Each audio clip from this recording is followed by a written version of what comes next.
এক মসজিদে আসরের নামাজ পড়ছি, তো মসজিদের পাশে কবরস্থান। এই কবরস্থানে আপনার আমার পরিচিত, আমার মাদ্রাসার সামনে। তো মসজিদের যে অজুর জায়গাটা, কবরস্থানের ওয়ালটা ঘেঁষা অজুর জায়গা। তো কবরস্থানের ভিতরে একটা কবর আপনার, আমি নিজে ওনার জানাজায় ছিলাম। উনি ইটালি প্রবাসী, অনেক সম্পদওয়ালা, অনেক মালওয়ালা ছিল। উনি মারা গেছেন, ওনার দাফন হয়েছে এটার ভিতরে।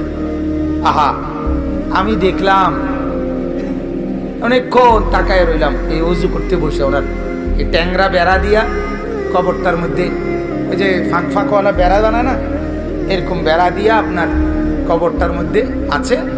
আর এই পুরাটা কবরের এই জায়গাটা এই পরিমাণ আগাছা, পাতা লতা পাতা ভরে রয়েছে।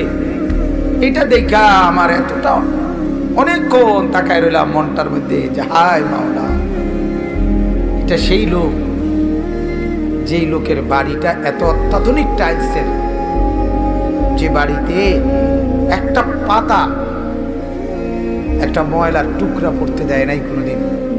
এই পরিমাণ কর্মচারী সাফ সুতরা করে রাখছে। আর আজকে তার ছেলেরা কোথায়, তার বউ কোথায়?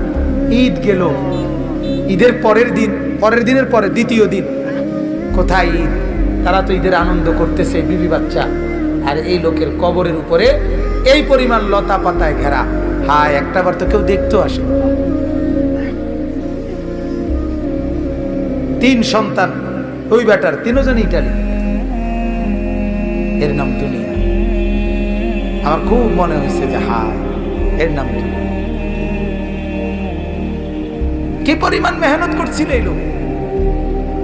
আজ তোমার কবরের এই হালাত, আজ তোমার কবরের উপরে একটা ট্যাংরা বেড়া, আর তোমার বিল্ডিং আলিশান